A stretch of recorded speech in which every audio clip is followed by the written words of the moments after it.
Hello everyone, welcome to Glasscore IAS Academy. In this lecture, we will continue with our lectures on Indian polity.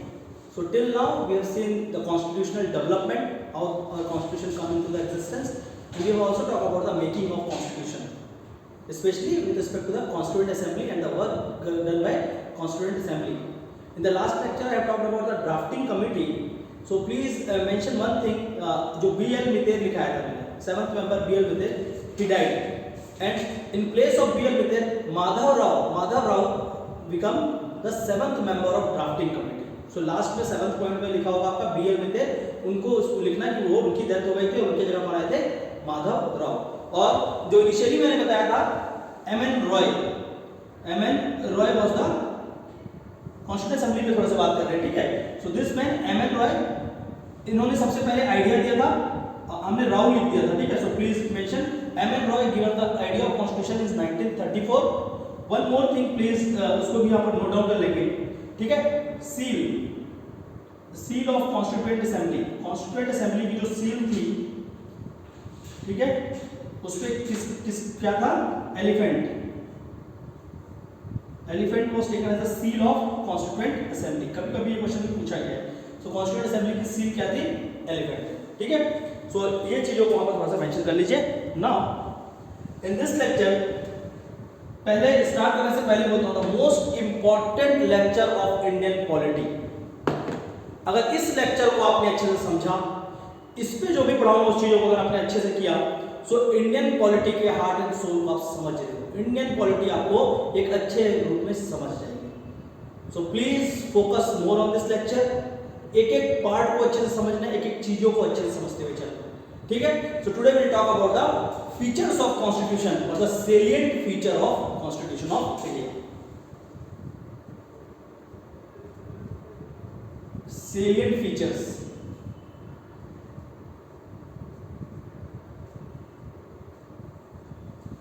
Clear. Salient features of constitution of India. और इसके साथ साथ हम एक और चीज देखेंगे, हमारी जो कॉन्स्टिट्यूशन है उसको पूरा देखेंगे, ठीक है. Chapter 3 Indian polity by M Laxmikanth, उस पे ये दिया हुआ, ठीक है. Chapter 3 Indian polity M Laxmikanth. अच्छे से पढ़ना इस चैप्टर को, time and again 5 to 7 times पढ़ो इस चैप्टर को, क्योंकि ये चैप्टर सबसे इंपॉर्टेंट चैप्टर है इंडियन पॉलिटी, ठीक है. जो अगर आप लक्ष्मीकांत की बुक फॉलो करते हो तो क्लियर. चलिए समझते हैं ऐसा क्या इंपॉर्टेंस है इस चैप्टर में और ये चैप्टर क्या बताता है. सबसे पहले हम लोग देखते हैं जो टेक्स्ट बना हमारा, text called constitution of India. Text called constitution of India जो हमने लास्ट लेक्चर में देखा वो बना था. अब देखते हैं कि जो अब प्रेजेंट में हमारे पास कॉन्स्टिट्यूशन है, जो प्रेजेंटली हमारे पास कॉन्स्टिट्यूशन है वो किस तरह से और ये बुक किस तरह की है. सो इस बुक में क्या किया गया है, जैसे आप नॉर्मल एक बुक पढ़ते हैं तो उसमें क्या होता है, एक प्रीफेस होता है, introduction to that particular book. So preface of constitution of the introductory book of constitution जो है, इंट्रोडक्टरी नोट है, called as preamble. Preamble of constitution. Preamble is introduction of constitution और द प्रीफेस ऑफ कॉन्स्टिट्यूशन. ये introduction है, यही preface है, और ये बहुत ही इंपॉर्टेंट चीज है, बिकॉज प्रीएम्बल ही समवॉट आपका कॉन्स्टिट्यूशन की कंप्लीट आइडिया एंड प्रिंसिपल्स है, आइडियाज एंड प्रिंसिपल्स, ठीक है. द गोल ऑफ कॉन्स्टिट्यूशन, कि हमारा कॉन्स्टिट्यूशन अल्टीमेटली क्या करना चाहता है, the objective and goals of constitution.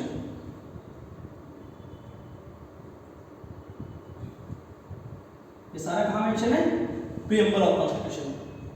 और प्रीएम्बल को हटाने के बाद, मतलब अगर हम प्रीएम्बल को देखेंगे, और प्रीएम्बल क्या है, प्रीएम्बल इज अ पार्ट, जो हम लोगों ने देखा था कि क्या रखा था जवाहरलाल नेहरू ने, objective resolution. So preamble is a transformed part of objective resolution. तो प्रीएम्बल क्या है, transform objective resolution.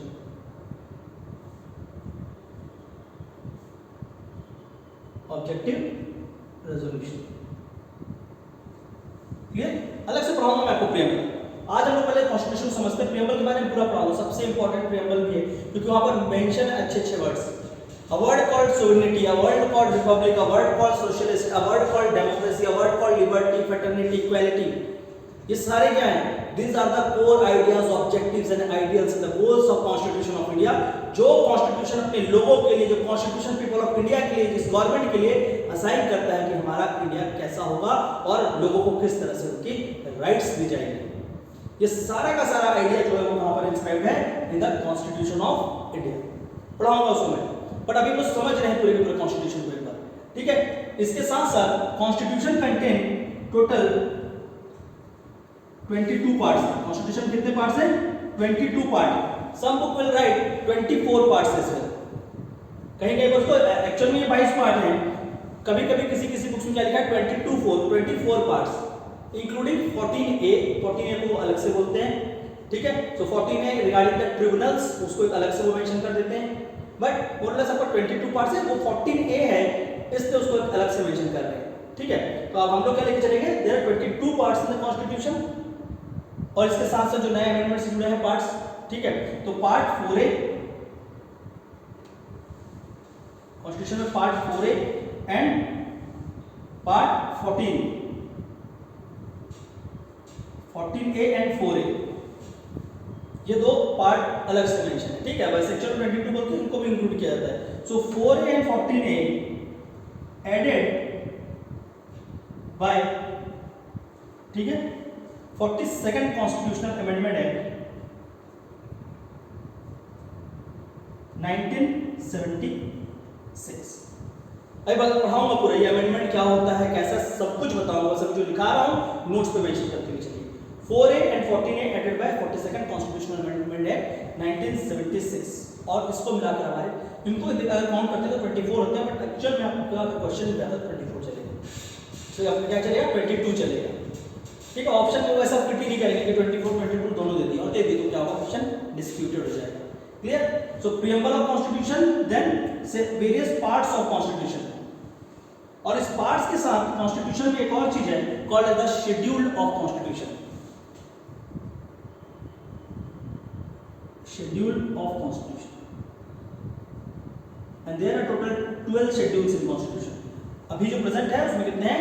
Total 12 schedule है कॉन्स्टिट्यूशन। क्लियर? तो पहले इनको समझते हैं। प्रीएम्बल आपको अलग से पढ़ाया जाएगा, ठीक है। पहले हम लोग देख लेते हैं जो कॉन्स्टिट्यूशन जो बुक है उसमें 22 चैप्टर या 22 पार्ट कौन कौन से हैं और उसके इंपॉर्टेंट शेड्यूल कौन कौन से। यहां से क्वेश्चन आपका डेफिनेटली बनता है बेटा, यहां से क्वेश्चन आना ही है। सीजीपीएससी का मोस्ट फेमस टॉपिक भी यही है, शेड्यूल ऑफ कॉन्स्टिट्यूशन। यहां से क्वेश्चन पूछता ही पूछता है, और पार्ट वाइज में आपको स्टडी करना होगा, because once you know the part wise constitution then you can remember the articles easily. आपको आर्टिकल्स अपने आप याद हो जाएंगे, करना नहीं पड़ेगा, ठीक है। कि आपको पता रहेगा कि हाँ इस पार्ट में तो लगभग इतने आर्टिकल के बीच होगा, तो आप आंसर को इजीली टिक कर पाएंगे। क्लियर? क्योंकि सीजीपीएससी में क्या पूछता है आपसे? आर्टिकल नंबर्स भी पूछ लेता है। क्लियर? तो हम लोग पहले पार्ट 22 तक समझते हैं कॉन्स्टिट्यूशन को, किस तरह से हमारा कॉन्स्टिट्यूशन है, ये पार्ट्स बने कैसे हैं और इस पार्ट्स में क्या क्या चीजें हैं, और हम समझते हैं शेड्यूल ऑफ कॉन्स्टिट्यूशन। और इसके बाद फिर हम लोग चलेंगे इन पार्ट्स और शेड्यूल में ऐसा क्या लिखा है जो कि हमारे कॉन्स्टिट्यूशन को बाकी कॉन्स्टिट्यूशन से अलग बनाता है। How our constitution is different from other constitution which are called as the salient features of our Indian constitution. पहले इसको समझते हैं, फिर हम चलेंगे इसके सेलिएंट फीचर को डिस्कस करेंगे, ठीक है। So first of all we will study part wise constitution of India. Part wise study, ठीक है। सो देखो पार्ट वाइज स्टडी को समझना है। अब मैं बोल रहा हूं आपको एक कॉन्स्टिट्यूशन बनाना है, क्लियर। अब ये क्या है? ये एक ब्लैंक शीट है, इसको आपको फिल करना है और यहां पर आपको अपने देश को चलाने के लिए कुछ काम करना है। You have to run your country through this document, और उस डॉक्यूमेंट को बनाना है। तो सबसे पहले आपको क्या बताना पड़ेगा? मेरी कंट्री कौन सी है और कितनी बड़ी है। पहले आप ये बताओ ना, अपने एरिया को डिफाइन करोगे। So the part 1 of constitution deals with union and it's territory, Indian union and it's territory. So part 1 of constitution,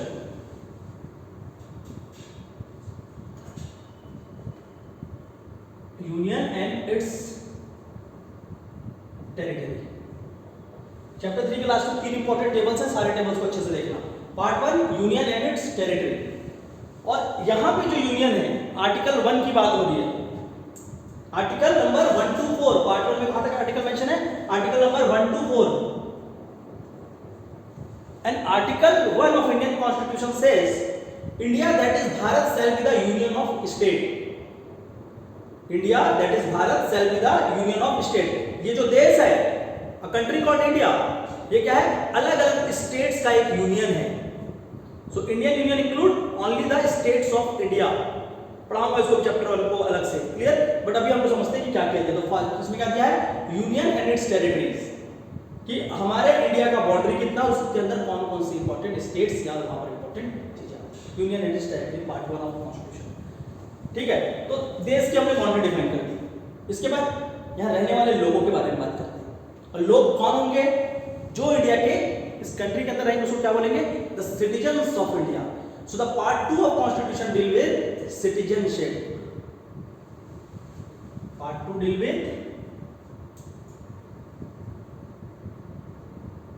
citizenship from article 15 till article 11, sorry article 5 to 11. citizenship, लोगों के बारे में बात हो रही है. पहले कंट्री बनाए, अब उस कंट्री में रहने वाले लोग. अभी लोग सिर्फ कंट्री में रहेंगे तो कॉन्स्टिट्यूशन नहीं बोलेगा. पहले मैंने क्या बताया? It's a basic law of land which gives you the liberty to do whatever you want to do. That means Constitution said there are some important rights given to you person to live in this country. इन लोगों को क्या दिया जाएगा? इनका right दिया जाएगा, which is called as fundamental rights given by Constitution of India. So the part 3 of Constitution is fundamental right. देखो union उसके लोग है, अब लोगों को उनका फंडामेंटल राइट दिया गया. Part 3 fundamental rights. Clear? Fundamental rights from article number 12 to article number 35. The most important part of constitution, fundamental rights. It is important as it creates a political democracy in India. पढ़ाऊंगा सारा का सारा कि political democracy क्या होता है. ठीक है, इसके बाद part 4 of constitution. part 4 of constitution, अब देखो यूनियन एंड टेरिटरीज है, सिटीजनशिप आ गया, फंडामेंटल राइट आ गया. पर ऐसा तो नहीं हो सकता कि फंडामेंटल राइट में जितना भी चीज रिक्वायर्ड है वो सारा का सारा हो. सोसाइटी आपका डिफरेंट टाइप से वर्क करती है, इकोनॉमी आपकी डिफरेंट टाइप से रिस्पॉन्ड कर सकती है. तो there should be some provisions जो कि हमारे स्टेट या उनको दिया जाए, जो लॉ बना रहे हैं, कि आप इन चीजों को देखते हुए क्या करो, अपने और भी राइट्स को बढ़ाओ और अपने कंट्री को रूल करो. Those are called as the Directive Principles of State Policy, DPSP. Directive Principle of States Policy, DPSP. ठीक है. Fundamental right to the people, DPSP किसको असाइन किया जा रहा है? स्टेट्स को. क्या आप इसको देखिए और इसके हिसाब से अपनी वर्किंग को करिए. So it is very important, DPSP, Directive Principles of State Policy. Then अब देखो 4th अमेंडमेंट से क्या लाया गया था? 4A लाया गया था. सॉरी, आपके किससे? 42nd कॉन्स्टिट्यूशन अमेंडमेंट से. ठीक है. So the next is part 4A. ठीक है, part 4A introduce by 42nd constitution amendment act. क्या होता है सारा बताऊंगा, अभी बस लिखते चलिए. ठीक है, तो 4A किससे आया? 42nd constitution amendment act on recommendation of Swaran Singh committee.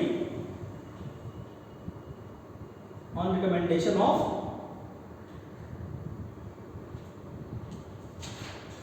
स्वर्ण सिंह कमेटी. स्वर्ण सिंह जी ने अपना रिकमेंडेशन दिया और एक आइडिया लाया गया कि हर चीज कॉन्स्टिट्यूशन लोगों को नहीं देगा. There should be some duty to the peoples कि वो भी कंट्री के लिए कुछ करें. Constitution is protecting you but you should also protect your nation. So some of the important duties are assigned to you, called as the fundamental duties. ठीक है, तो क्या बोला गया? Fundamental duties. Clear? DPSP start from article 36 and ends in article 51. DPSP include only one article called article number 51A, directive principles of fundamental duties. And in under fundamental duties there are total 11 duties. मैं पढ़ाऊंगा सारा का सारा कौन सा है क्या है. ठीक है, so fundamental duties.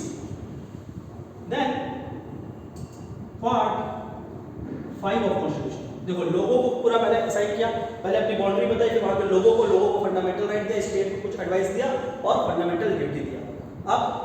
अब इसके बाद जो रूलिंग कर रहे हैं उन रूल्स को डिफाइन करेंगे और उसमें जितने लोग हैं जो रूल्स करते हैं उनके लिए प्रोविजन बनाया गया। The part 5 of Indian constitution deal with union government और यूनियन लेजिस्लेचर। ठीक है, यहां पर क्या है, यूनियन और सेंट्रल। ठीक है, जो सेंट्रल गवर्नमेंट है, सेंट्रल लेजिस्लेचर है, ठीक है, तो ये यूनियन के साथ डील करेगा। और यूनियन पे क्या कहते हैं, पार्लियामेंट ऑफ इंडिया। ठीक है, part 5 deals with union of India. ठीक है, और यूनियन गवर्नमेंट को अगर बात करेंगे, यूनियन और सेंट्रल गवर्नमेंट, तो इसमें क्या क्या आ जाते हैं उसके पूरे इसमें, तो union include president of India, it include parliament of India, parliament itself include the president, Lok Sabha and Rajya Sabha, then Prime Minister of India, clear, Prime Minister of India, there is Advocate General of India, Advocate General of India, here we have President, Parliament, Prime Minister, Advocate General of India, Supreme Court, Supreme Court of India, CAG, controller and audit general of India. ठीक है, ये सारे के सारे कहां पर रहेंगे, part 5। Part 5 start from article 52 till 151, 151, article number 52 to article number 151। ये क्या है, यूनियन गवर्नमेंट। ठीक है, और यूनियन के बाद आपका क्या आएगा, देखो एक केंद्र सरकार है, सेंट्रल गवर्नमेंट है, और दूसरी कौन सी होती है, स्टेट होती है, तो स्टेट को हम लेंगे। ठीक है, तो इसके बाद क्या दिया, यूनियन के बाद यहां पर state.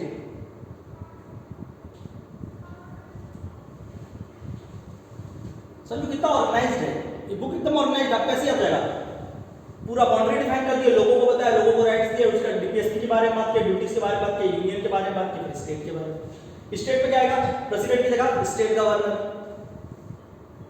Start from article number 152 और एंड इन आर्टिकल 237। आर्टिकल 152 से लेकर कहां तक, आर्टिकल 237, वो क्या है, स्टेट। प्रेसिडेंट की जगह पे क्या होगा, गवर्नर। प्राइम मिनिस्टर के साथ वहां पर चीफ मिनिस्टर। पार्लियामेंट है, वहां पर क्या होगा, स्टेट लेजिस्लेचर। ठीक है, ऑडिटर जनरल ऑफ, सॉरी आपका क्या है, attorney general of India. Attorney general of India, वहां पर क्या होगा, सॉलिसिटर जनरल ऑफ स्टेट्स।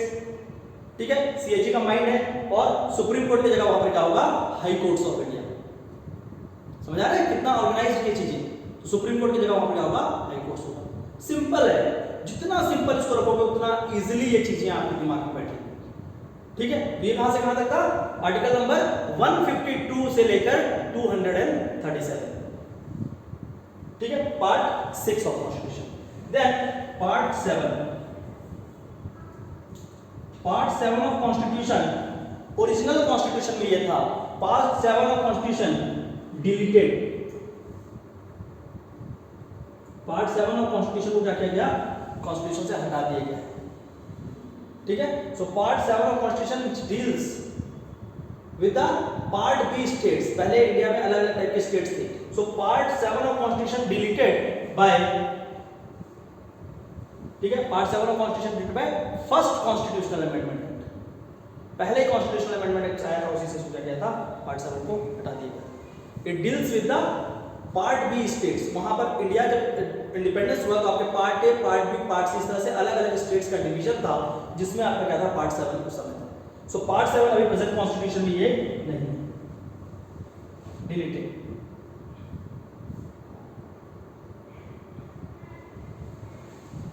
ठीक है, अच्छा, स्टेट के बाद एक और क्या है इंडिया में, इंडिया में वो सेंटर है, स्टेट और तीसरा क्या पढ़ते हो हमेशा, यूनियन टेरिटरी। अभी लिखा है कहीं पर, मैंने नहीं लिखा है, तो अगला क्या आना चाहिए, यूनियन टेरिटरी। तो part 7 of constitution is union territories, sorry part 8 of constitution, not 7। Part 7 तो डिलीट हो गया, part 8 union territory.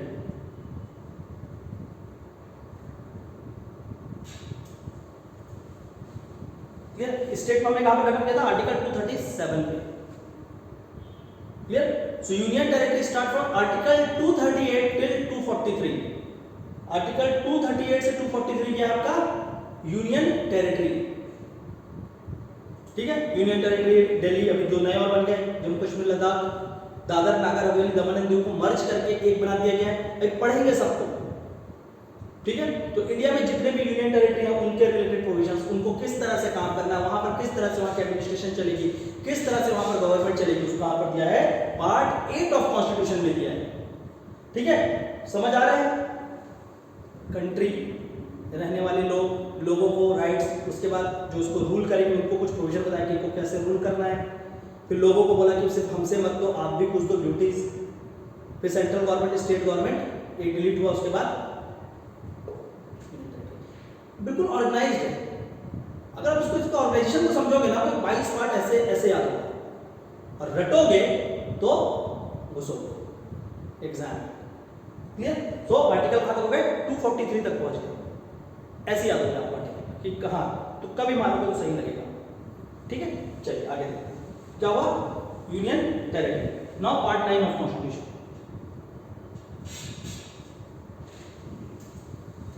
Part 9 of constitution. अच्छा, यूनियन टेरिटरी के नीचे अगर मैं एडमिनिस्ट्रेशन की बात करूं, अब तो central government, state government, state के अंदर क्या होता है, पंचायत होते हैं। So part 9 deal with panchayati system, very easy. So panchayat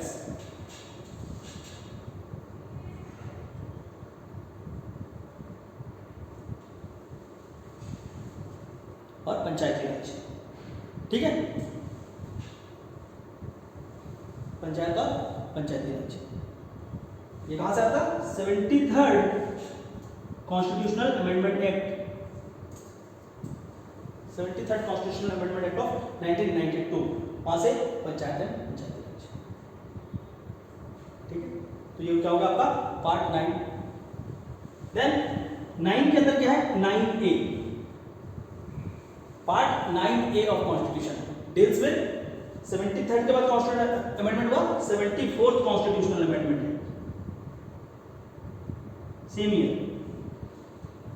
वहां से क्या आया, म्युनिसिपैलिटीज। क्या होगा, म्युनिसिपैलिटीज।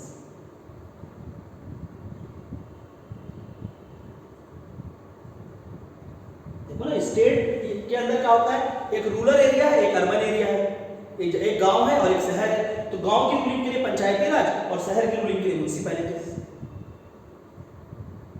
ठीक है, तो गांव और शहर होगा। और इसके साथ साथ और क्या बनाई जाती है रूलिंग के लिए, कुछ ऐसे एरिया भी है जहां पर हम क्या बनाते हैं, cooperative societies.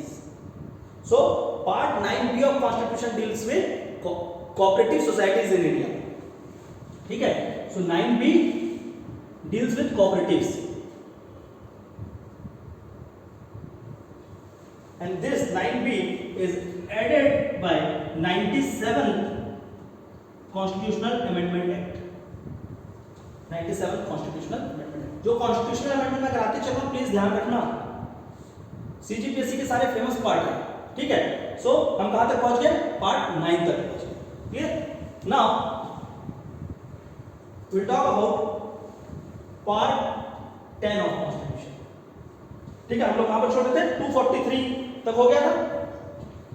Panchayati start from 243 to 243P, sorry O, 243 से 243 O तक क्या चलेगा, पंचायती राज। पढ़ाऊंगा अभी कैसे होगा पूरा का पूरा। म्युनिसिपैलिटीज कहां से होगा, 243P से स्टार्ट होकर हो जाएगा ZG तक, 243P टू 243ZG। क्लियर? फिर then cooperatives.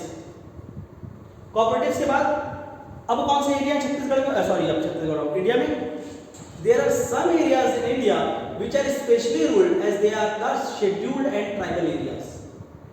Those areas which are scheduled and tribal area, तो उनकी रूलिंग को भी लिखना पड़ेगा कहीं ना कहीं। So the part 10 deals with the scheduled and tribal areas of India. Part 10 deal with scheduled and tribal areas.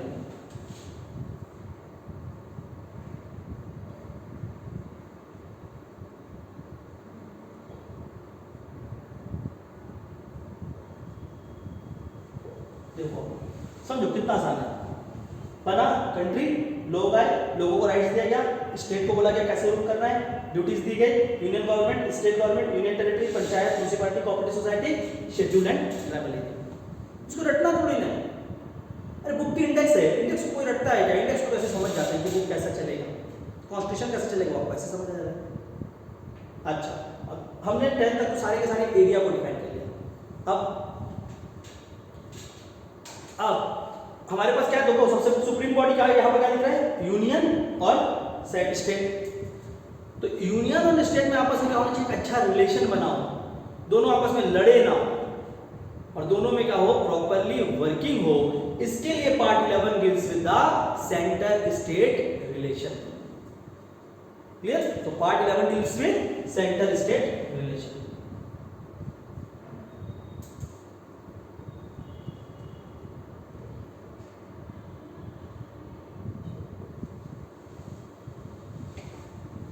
Clear?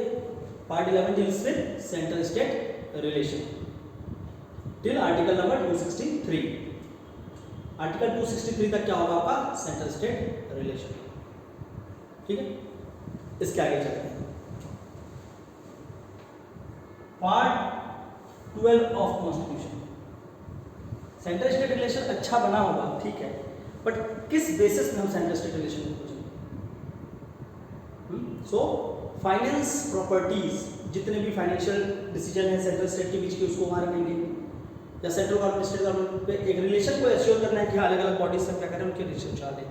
इसके साथ साथ जो स्टेट के अंदर जितने भी क्या है फाइनेंसेस और इनकम के सोर्स हैं, ठीक है, तो जितने भी वहां पर फाइनेंशियल के सोर्स हैं, financial relation, finance commission of India अगर देखा जाए तो part 12 is the finance, property, contracts, law suits. तो ये सारे के सारे चीजों को वहां पर रखा गया है पार्ट 12 में।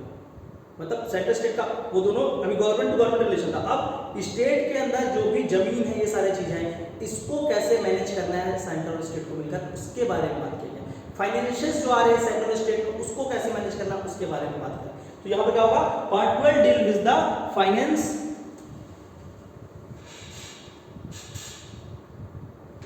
कॉन्ट्रैक्ट्स,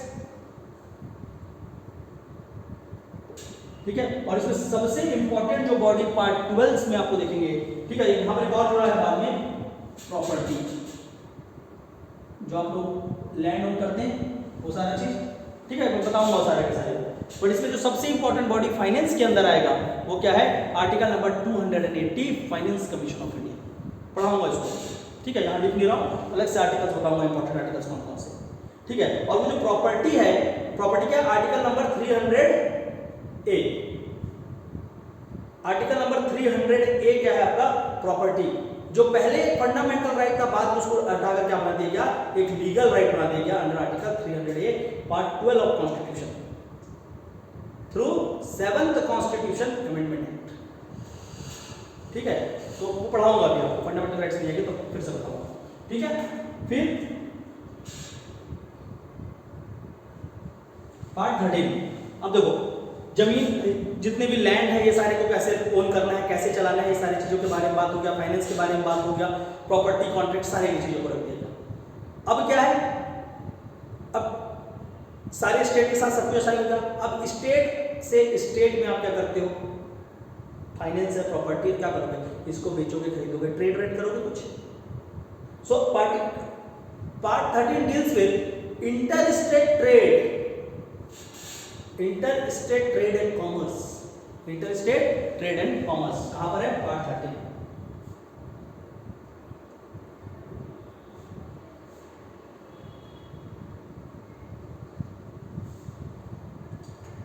बहुत आसान है, अगर आप इसको इस तरह समझेंगे तो ये बहुत ही ज्यादा आसान है। Inter state trade and commerce, देखो क्या हुआ, सेंटर स्टेट के बीच आपका एक एडमिनिस्ट्रेशन रिलेशन करा दिए, फिर उसके बाद फाइनेंशियल रिलेशन को अच्छे से एस्टैब्लिश किए। अब बिटवीन द स्टेट्स क्या हो रहा है, इंटर स्टेट रिलेशन के लिए inter state trade and commerce को एश्योर किया जा रहा है। समझ आ रहा है, पहले क्या था, सेंटर और स्टेट का रिलेशन था, अब स्टेट और स्टेट का रिलेशन असाइन कर दिया गया। क्लियर? इसके बाद part 14 of the constitution and article called part 14A of constitution, ठीक है। अब क्या होना चाहिए, अब आपने इंटर स्टेट रिलेशन भी बना लिया, इंटरस्टेट काउंसिल्स आएंगे वहाँ पर, ये सारी चीज़ें आएंगी, ठीक है। सॉरी बताओ, interstate trade and commerce sign हो गया। अब आ गया आपका part 14 and 14A, clear. So part 14A अगर हम इसकी बात करें तो इसको कहाँ से इंक्लूड किया गया था, by 42nd constitutional amendment act. और पार्ट 14A क्या है आपका, it is related to tribunals.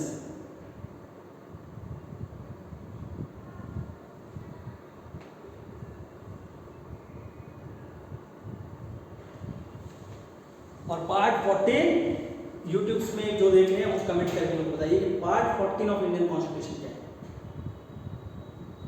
क्या होना चाहिए आपके हिसाब से, क्योंकि 14 में मैंने आपको ट्रिब्यूनल्स लिख दिया है। ट्रिब्यूनल्स क्या होगा, कहीं पर अगर कोई लड़ाई होगा उस लड़ाई को सुलझाने के लिए।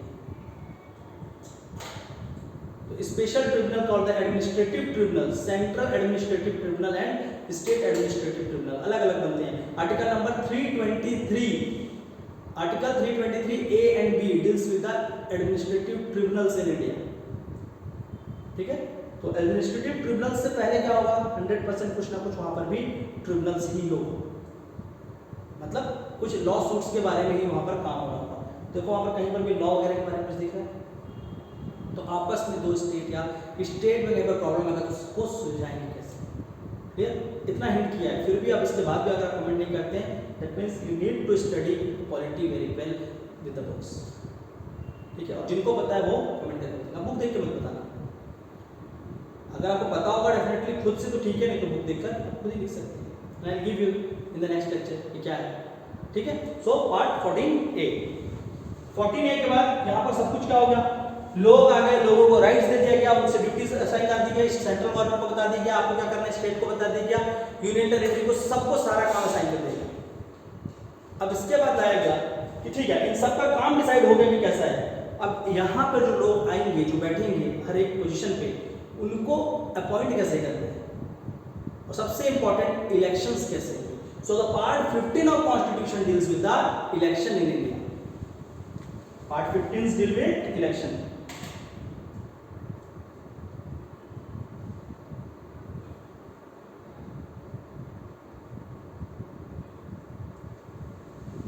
Part 15 deal with election in India,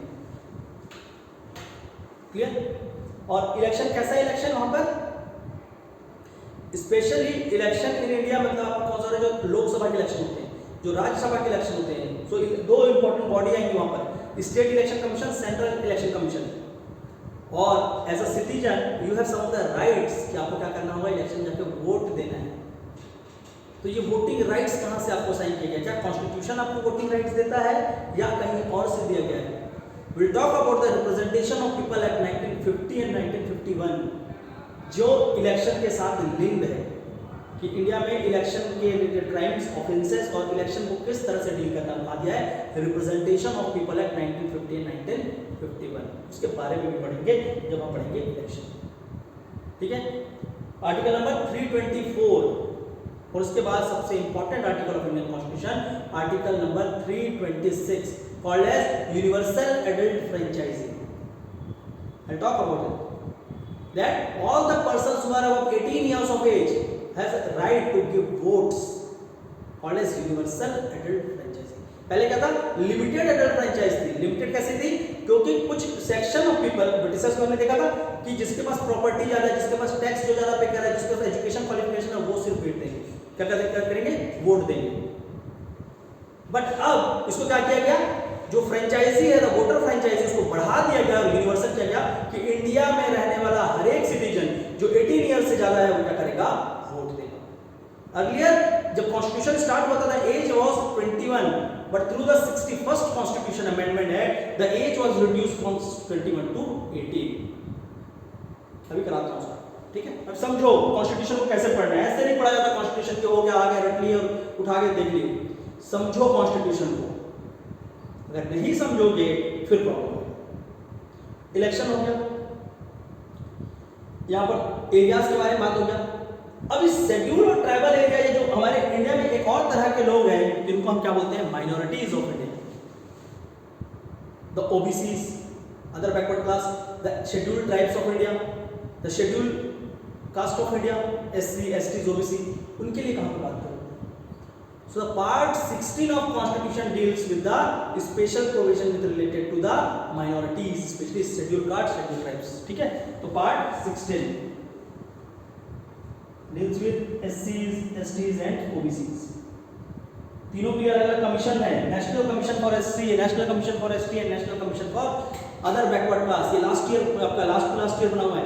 OBC commission पहले नहीं था, अभी करंट अफेयर का है. बाय कॉन्स्टिट्यूशन अमेंडमेंट एक्ट 104 सब पढ़ाऊंगा अभी. क्लियर? आपकी भी लुसिडिटी फ्लुएंसी इतनी आएगी once you deal the chapters इस तरह से. ठीक है, सो पार्ट कहाँ तक पहुंच गए? 16. Then the part 17 of constitution. सब कुछ तो कर लिए, पर क्या बोलोगे? ये सारा चीज तो आप पढ़ रहे कि ये राइट्स है वो राइट्स है, बट हमने कभी भी लैंग्वेज के बारे में बात नहीं किया. सो द ऑफिशियल लैंग्वेज, कौन कौन से लैंग्वेज को ऑफिशियल लैंग्वेज बोला जाएगा? सो part 7 deals with the languages और official language.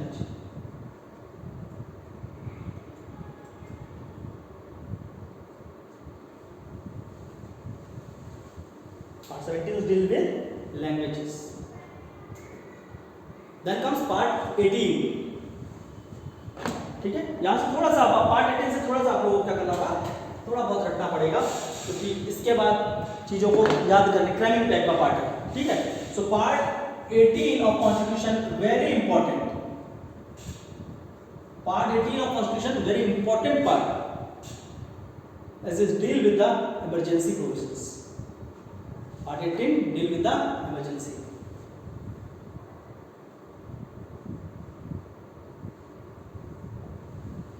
Clear? Then we have part 19 of Constitution. ठीक है, and part 19 of Constitution को ही नाम ही रख दिया गया है miscellaneous. जो भी एक्स्ट्रा बनेगा वो सारा का सारा कहाँ डाला जाएगा? part 19. So part 19 miscellaneous.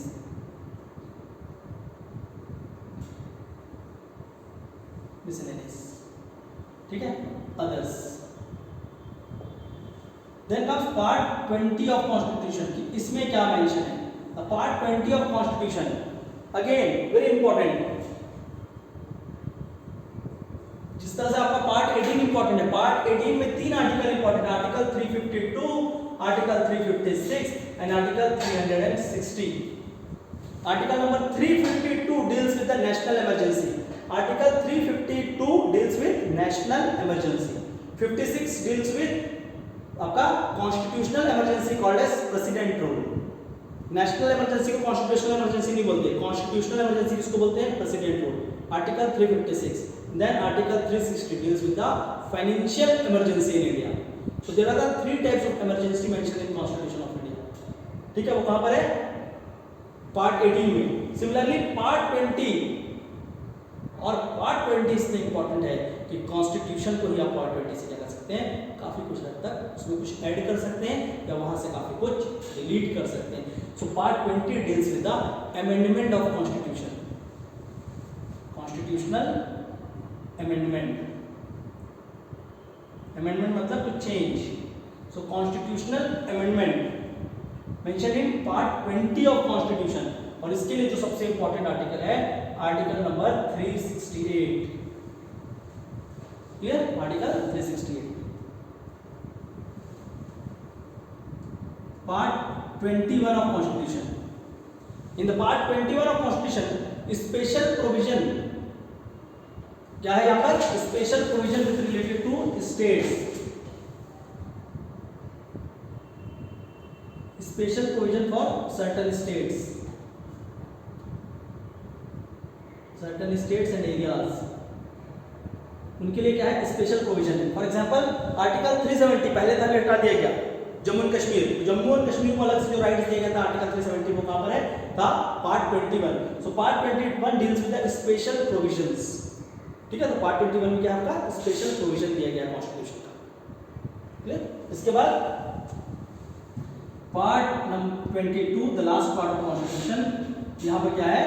It deals with the different types of जो हम लोग एक्ट लॉज जो भी बनाते हैं उसको वहां पर क्या करते हैं, उसको लिखने के लिए. So it deals with the titles, it deal with the short notice. ठीक है, so it deal with the short notice titles asset, ठीक है, जो भी वर्किंग हो रही है उस वर्किंग से डील कर रहा है part 22 of constitution. Clear? So please कुछ याद रखो, मतलब ऐसे तो आपको सारा ही याद होना चाहिए, इतने अच्छे से आपको कराया है, बट फिर भी अगर सारा याद नहीं रहेगा तो आपको जो मैं बता रहा हूं उसको प्लीज याद रखना। Part 20 constitutional amendment, very important, ये याद होना चाहिए आपको। Part 18 emergency, very important, article 368, article 352, 56 and 60, ठीक है। इसके बाद शुरू के तो आपको 6 के 6 याद होंगे ही होंगे, इजीली हो जाएगा, ठीक है। तो इसके बाद आप याद करेंगे panchayat and municipalities, part 9 part 9 है, क्लियर, उसको ध्यान रखना। Part 11 of constitution deals with central state relation, central state relation, ठीक है। तो पार्ट 11 को भी अच्छे से आप याद करेंगे। और part 15 called elections in India, part 17 official languages, ठीक है। प्लीज इनको ध्यान रखना, क्लियर। और पार्ट 14 मैं आपको बता देता हूं क्या है वो, सर्विसेज।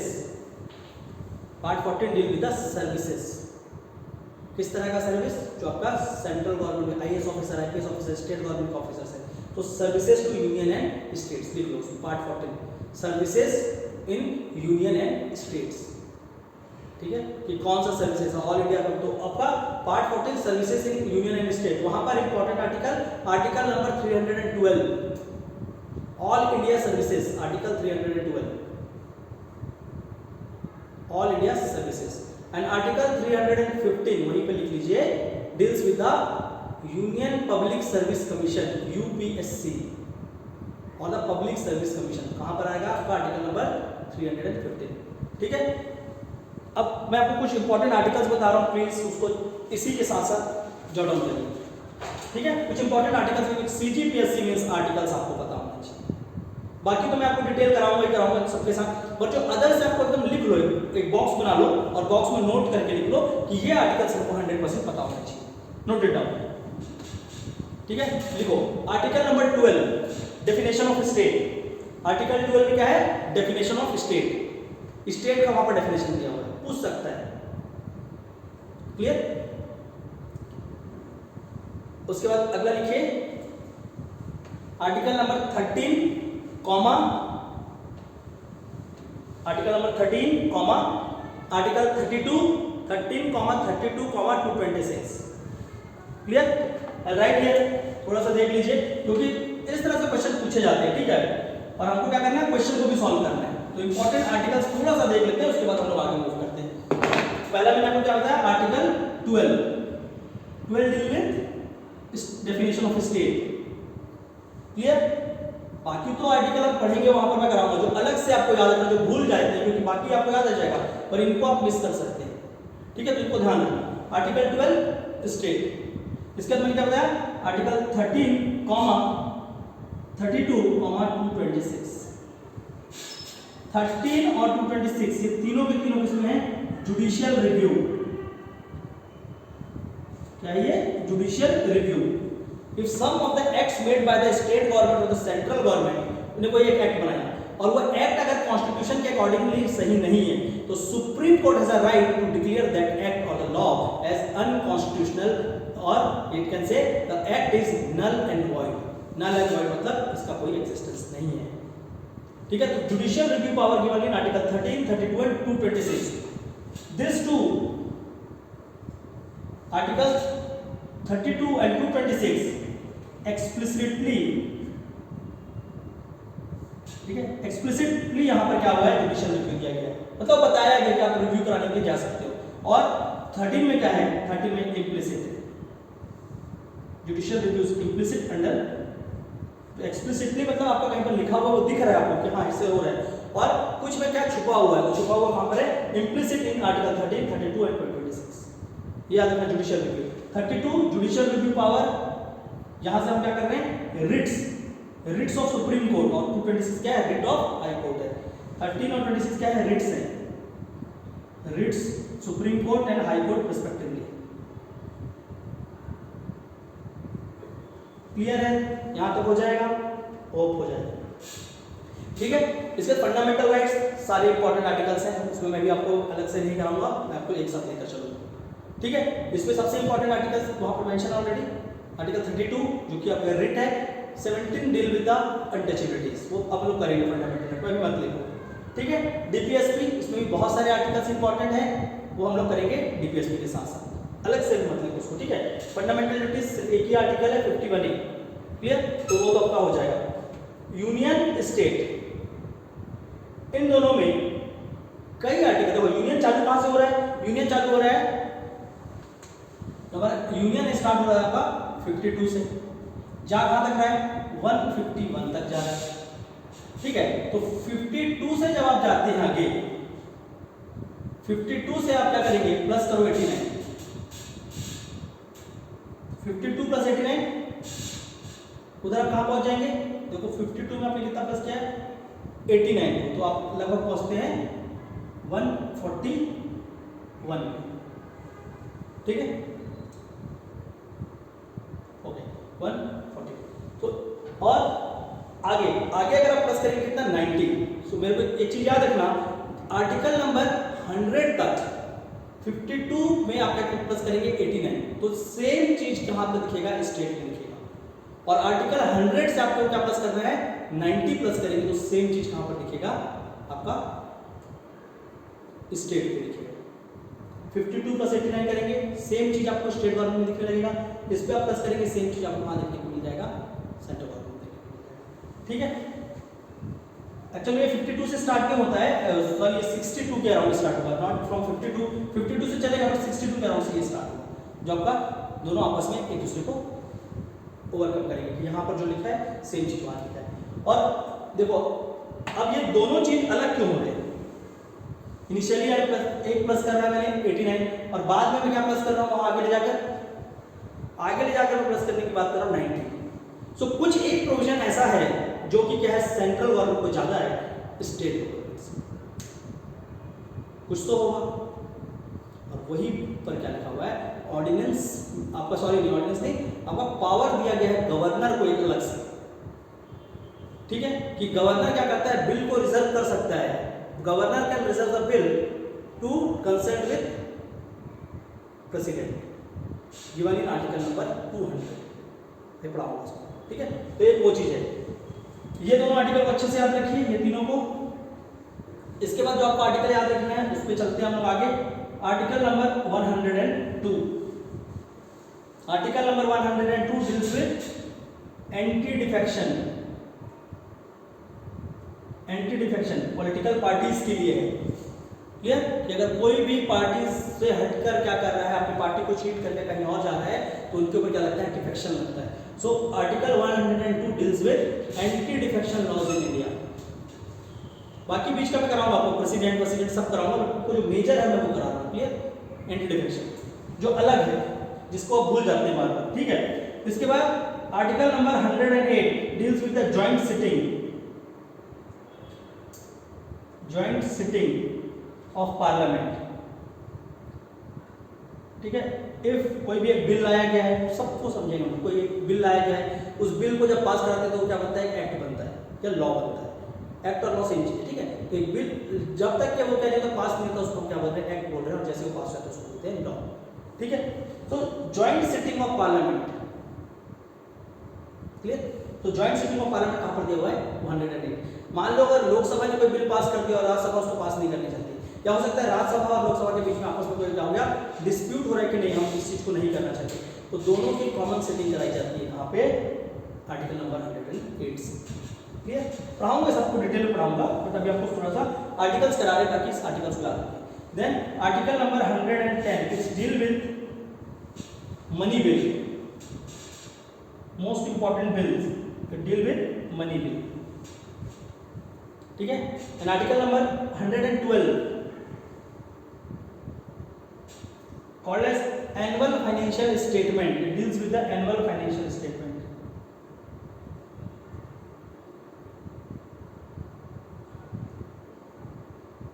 पढ़ाऊंगा भी सारा ना, अभी आप लोग बस उसको लिख लीजिए ताकि एटलीस्ट वो जो फैक्चुअल जो आर्टिकल्स में क्वेश्चन आते हैं ना वो आपसे हो जाएंगे। एनुअल फाइनेंशियल स्टेटमेंट आप लोग एक वर्ड सुने होंगे बजट, पर कॉन्स्टिट्यूशन बजट नहीं बोलता है, कॉन्स्टिट्यूशन में बजट वर्ड नहीं लिखा है। कॉन्स्टिट्यूशन में बजट के लिए क्या वर्ड लिखा है? Annual financial statement. In constitution budget is mention as annual financial statement, और बजट नहीं लिखा है उसको। ठीक है, ठीक है। Article number 112। 112 के बाद जो इंपॉर्टेंट आर्टिकल है, ठीक है, वो है article number 136।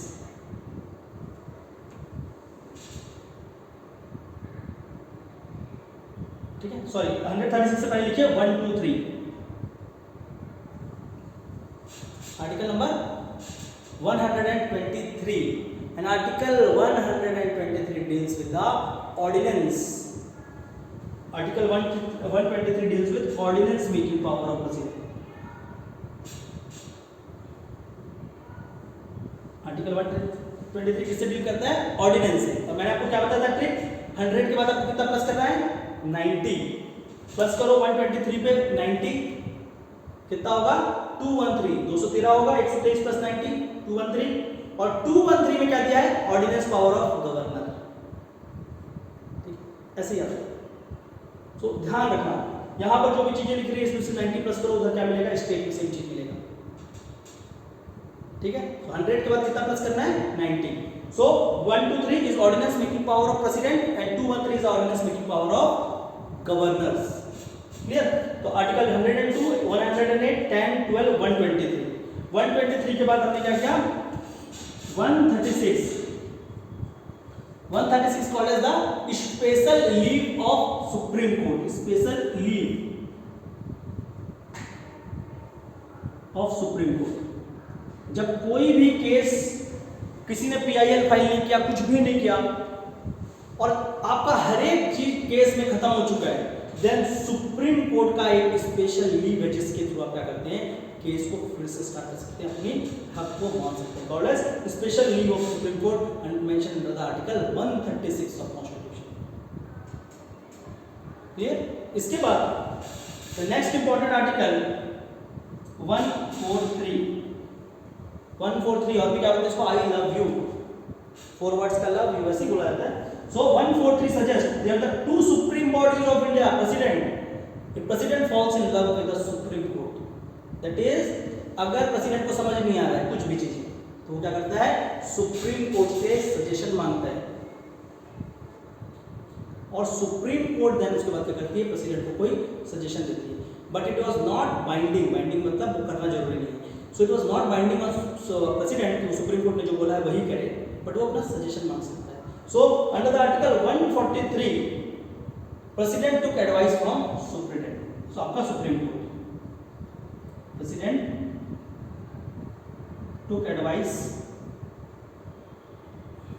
Of supreme court of India.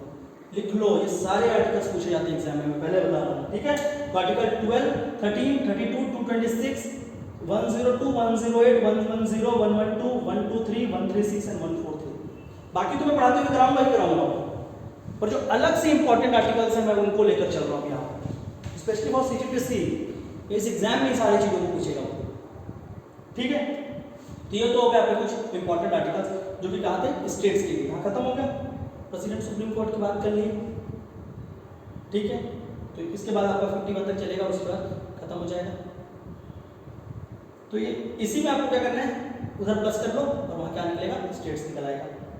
ठीक है, तो यहाँ पर 90 प्लस कर लो, 102 प्लस 90, 192 स्टेट में आइडेंटिफिकेशन लगा दो।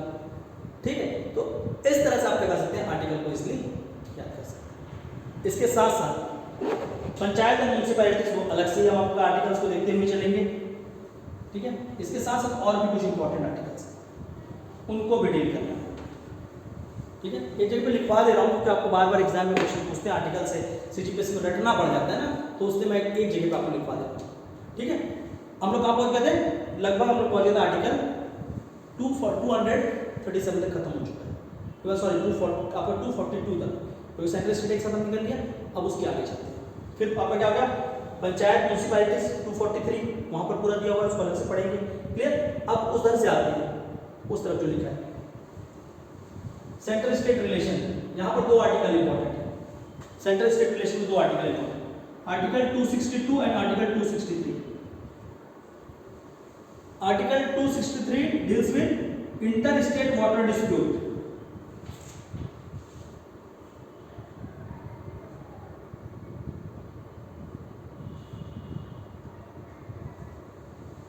And article 263 is for interstate council. Interstate council. ठीक है, इन दोनों को याद रखो. इसके बाद अगला पार्ट कौन सा है? पार्ट 12. पार्ट 12 के अंदर एक सबसे इंपॉर्टेंट है article 280. Article 280 deals with finance commission of India. Article 280 deal with finance commission of India. सी रटने वाली बात नहीं, एक्चुअल में क्या है, सीजीपीएससी के नेचर के हिसाब से कराने तो कोई पढ़ाने का कोई शौक नहीं, लेकिन फिर भी आपका क्या है कि ये क्वेश्चंस डायरेक्ट पूछते हैं. एक क्वेश्चन 100% हर साल आता है आपके आर्टिकल से, इसलिए स्वैप कर लो और इनमें से ही पूछा जाएगा 100% ऑब्जेक्टिव लेने. ठीक है, इसके नीचे चलते हैं. आपका इंटरेस्टेड ट्रेड एंड कॉमर्स छोड़ दो उसको. उसके बाद क्या बनाया हमने? सर्विसेज.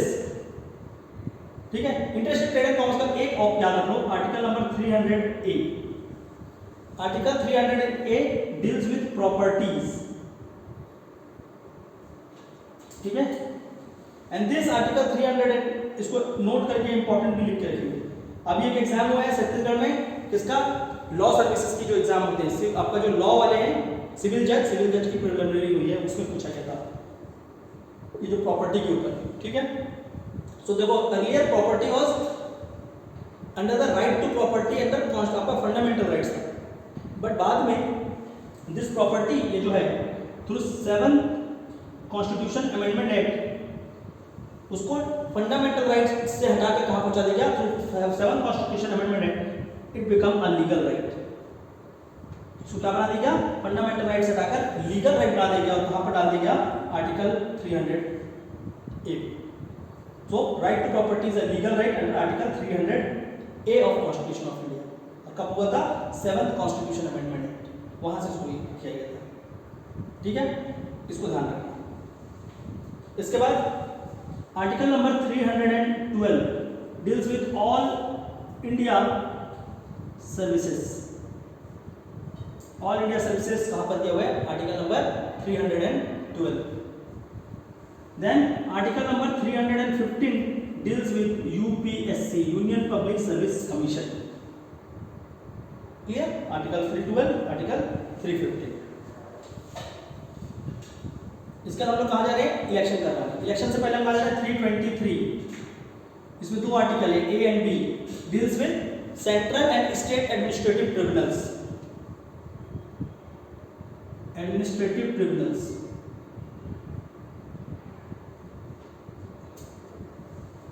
क्लियर?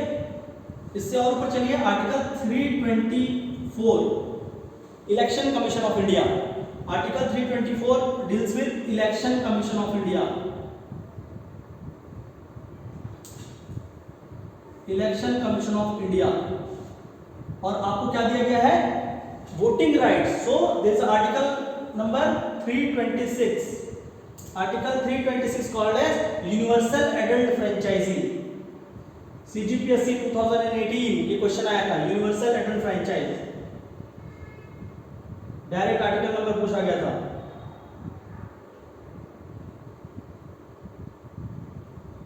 तो मैंने बताया आपको फ्रेंचाइजी क्या है कि कितने लोगों को वोटिंग देने का राइट्स है. So this article 326 deal with the universal adult franchise और all the peoples of age of 18 in India can give the votes. They are the citizen of India. ठीक है, यूनिवर्सल एडल्ट फ्रेंचाइजी 24, देन 326. इसके बाद अपन आगे बढ़ेंगे article number 338, 339A and 399B. 338, 339A and B deals with the National Commission of ST, National Commission of SC and National Commission for OBCs. ठीक है, नहीं भी लिखोगे चल जाएगा, उसको मैं आपको अलग से पढ़ाऊंगा. क्लियर? बट इन आर्टिकल्स को अच्छे से आप इन आर्टिकल्स को गलती मत करना. ठीक है, इसके साथ साथ हम कहां पहुंच गए थे? इलेक्शन कमीशन पर यहां पर आ गए. Official language article 243, sorry not तो व्हाट इज 343. क्लियर? आर्टिकल 343. उसके बाद इमरजेंसी मैंने आपको कराया 352, 56 एंड 60. और लास्ट में आपको क्या बताया मैंने, article 368 deals with the cooperative आपका कॉन्स्टिट्यूशनल अमेंडमेंट एक्ट। ठीक है, तो ये क्या है, कॉन्स्टिट्यूशन के कुछ इंपॉर्टेंट आर्टिकल्स हैं। Why I am dealing the constitution का आर्टिकल्स यहाँ पर इसलिए करा दिया, अलग से लिखवा दिया क्योंकि सीजीपीएससी में बार बार पूछता है।